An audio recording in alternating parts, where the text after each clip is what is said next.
Chandigarh news express में आप सभी का स्वागत है और अब खबरें विस्तार से।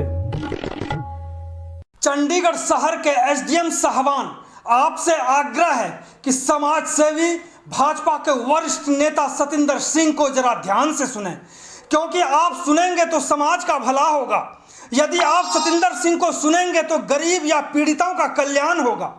शहर के लोगों को, खासकर गरीब लोगों को ऐसा ना लगे कि एसडीएम साहबान कोई विधाता तो नहीं, लेकिन विधाता से कम भी नहीं।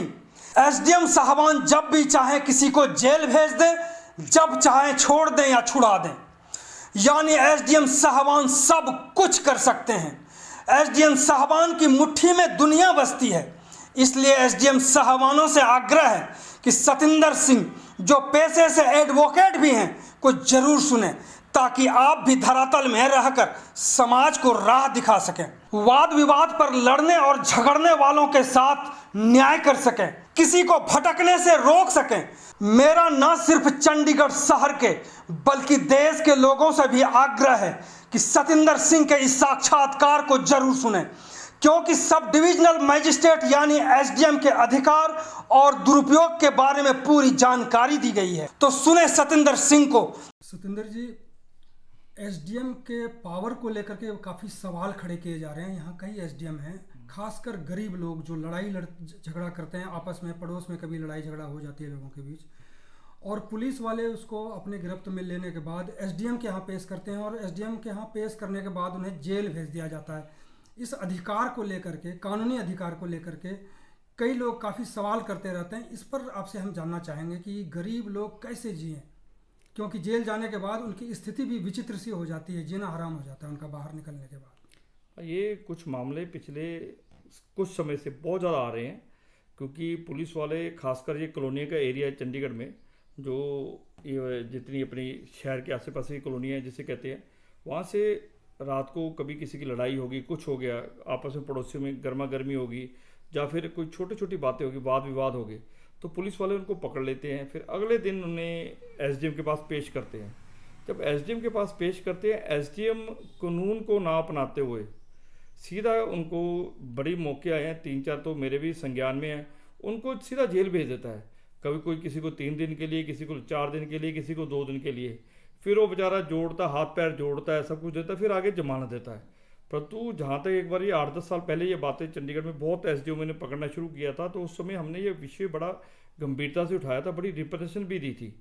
क्योंकि इसमें ये क्या होता है, कानून के मुताबिक भी अगर एसडीएम के पास आदमी 107 और 151, 107 वो होती है भी शांति भंग होने का खतरा, 151 में ये पेश करते हैं। अगर उसमें पुलिस वाले अगर उसके पास, एसडीएम के पास पेश करते हैं, तो एसडीएम ने 111 सेक्शन कहते हैं, उसके अंडर उसको उनका बताना होता है भी आपके खिलाफ ये एलिगेशंस है, ये है, वो उसको ऑर्डर कॉपी देते हैं भी ये आपके पास एलिगेशन। फिर इंक्वायरी होती है, इंक्वायरी के बाद वो बॉन्ड मांग सकते हैं, और वो इंक्वायरी भी 6 महीने में होनी चाहिए, कानून ये कहता है। अब क्या होता है, जो बॉन्ड जो मांगते हैं, ये 107 में वो जो मांग लेते हैं, वो 116(3) के वो बॉन्ड मांगने शुरू कर देते हैं। वो जबकि मुझे लगता है कि कानून में वो ले भी नहीं सकते, उसको सिर्फ जो बंदा पेश किया होता है उसको ये बताना होता है भी आपके खिलाफ ये एलिगेशंस है, ये सब्सटेंस है, इसके बारे में आप जवाब दीजिए। इस जवाब देने के बाद, इन्वेस्टिगेशन करने के बाद, इंक्वायरी करने के बाद, जैसे क्रिमिनल केस में ट्रायल चलता है वैसे इंक्वायरी होगी, उसके बाद उसके ऊपर अगर एसडीएम को लगता है तब वो बॉन्ड मांग सकता है। मतलब इट मीन्स 4-5 तरीकों के बाद मांग सकता है। परंतु होता क्या है, वो उसी दिन मांग लेता है, जिसका जो कि कानून का उल्लंघन है। सिर्फ एसडीएम 109 में मांग सकता है। जो 109 क्या होती है, जैसे आपने कभी देखा होगा, अभी कोई आदमी शहर सेक्टर में घूम रहा है और बिना बात पे घूम रहा है, ना वो पुलिस वाला जब पूछता है उसको, ना वो अपना पता बता रहा है, ना कुछ बता रहा है। जब पुलिस वालों को ये लगता है कि सस्पेक्ट है, तब उसे पकड़ लेते हैं, तब उसे पेश करते हैं, उससे मांग सकता है। जो एसडीएम 116(3) के जो बॉन्ड मांगते हैं उससे मांग सकता है, तो उसको अंदर भेज सकता है। परंतु जो 107 जो मोहल्ले में पकड़ के ले आते हैं, जो आपस में लड़ते हैं, उसमें मेरे को लगता है एसडीएम अंदर ही नहीं भेज सकता, और ये पावर का मिसयूज हो रहा है। और कई बार कई बार जब लोग पकड़े भी जाते हैं, क्योंकि गरीब लोग होते हैं, सबसे ध्यान देखने वाले ये जो लोग पकड़े भी जाते हैं, जिनको पकड़ते हैं, ये बिल्कुल गरीब लोग होते हैं, जिन्हें बेचारों को कुछ नहीं पता, और उनको जब एसडीएम के पास भी जाता है, एसडीएम के पास भी बहुत काम होते हैं, उन्हें लगता है भी नहीं अंदर बिना पुलिस वाले उनके कान में कुछ फूक डालते हैं भी जनाब ये बहुत लड़ रहे थे, वो लड़ रहे थे। एसडीएम उनकी कान के फूक के अंदर उनको बेचारों को अंदर भेज देता है। उसको यही नहीं पता होता भी कानून का मिसयूज कर रहा है, उससे बल्कि समाज में नुकसान होता है। जिस तरह से इनको जेल भेज दिया जाता है और सब डिविजनल मजिस्ट्रेट को, जैसे आप कह रहे हैं कि उनको इस तरह से अधिकार ही नहीं कि डायरेक्ट आप जेल भेज दीजिए, जैसा कि आप कह रहे हैं, तो ऐसी परिस्थिति में खासकर गरीब लोग जो एसडीएम के खिलाफ आवाज़ भी नहीं उठा सकते, पुलिस के खिलाफ भी आवाज़ नहीं उठा सकते, तो ऐसी परिस्थिति में भुगतना उनको पड़ रहा है। तो आखिरकार समाज को, आप लोग जैसे कानून के जानकार हैं, ऐसी परिस्थिति में आप लोगों को क्या करना चाहिए और समाज को क्या करना चाहिए जो गरीब की लड़ाई लड़े? तो इसमें दो चीज़ें हैं। एक तो क्योंकि मैंने भी जो 9-10 साल पहले भी जो मैंने काम किया था, तो मैंने उस समय सभी अफसरों के पास ये दे के आया था जो बड़े अफसर थे।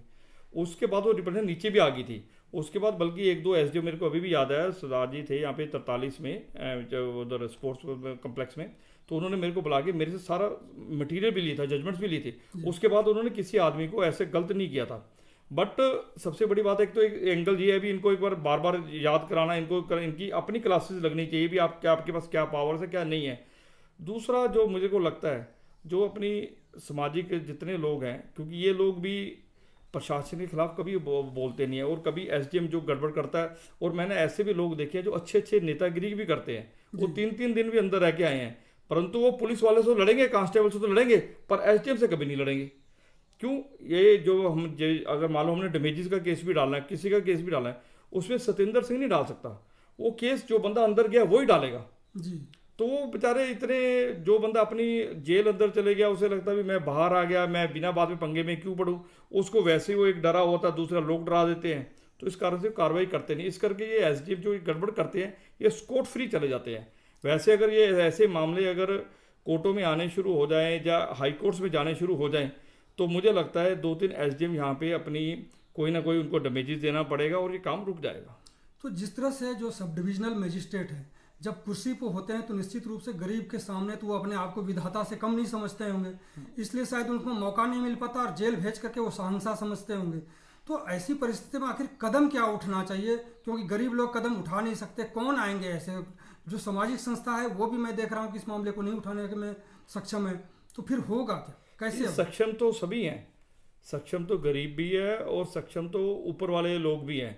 बट क्या होता है, गरीब की एक भावना मुझे समझ आती है, जो बंदा अंदर गया होता है वो वैसे ही जोमेटो में नहीं पढ़ना चाहता, परंतु हाँ चंडीगढ़ के जो अपने आप को अच्छे अच्छे बशिंदे मानते हैं उनकी तो रिस्पॉन्सिबिलिटी है, हमारी रिस्पॉन्सिबिलिटी है। अगर कोई इस शहर में कोई बंदा नजायज़ अंदर चले जाता है और एसडीएम की बेवकूफ़ी के कारण चले जाता है, कानून को बेपरवाह करके चलता है, तो नेचुरली हमारे लिए तो एक बट्टा है।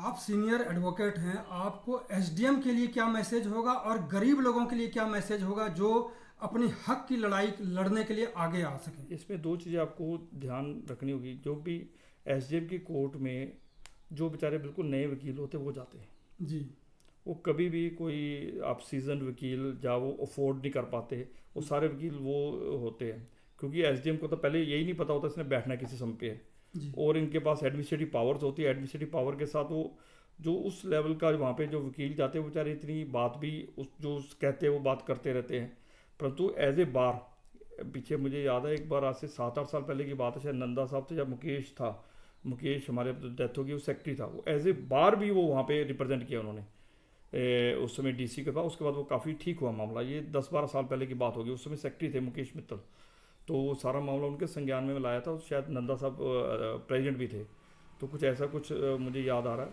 परंतु ये चीज़ें हैं जो इनको न्याय नहीं मिल पाता, क्योंकि उसमें जो वकील भी जो होते हैं वो उस लेवल पे नहीं सोचते भी हम एसडीएम के खिलाफ भी ऐसे कार्रवाई कर सकते हैं और करनी भी चाहिए।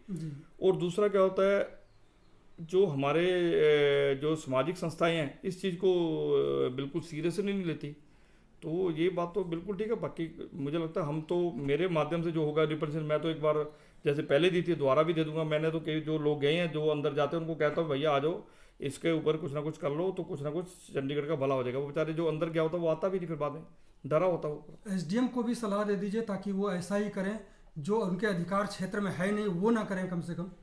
तो एसडीएम मुझे लगता है इस समय जो चंडीगढ़ में नए आए हैं, जो पुराने भी हैं, अच्छे हैं एसडीएम, पर उनको एक समझ आना चाहिए भी वो अपने अधिकार का मिसयूज ना करे और कम से कम 107, 151 और 116 पढ़ लें।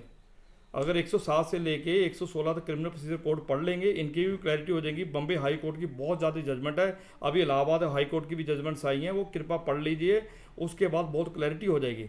107 में कम से कम 107 क्रिमिनल प्रोसीजर कोड में 151 में आप कम से कम प्रोसीजर अडॉप्ट कर लीजिए। अगर आपको अंदर भी किसी को भेजना है, सिर्फ आपको जो 109 में पकड़ा जाता है उसको आप अंदर भेज सकते हैं, मेरे को ऐसा लगता है। वो अगर पढ़ लेंगे तो मुझे लगता है क्लैरिटी भी हो जाएगी।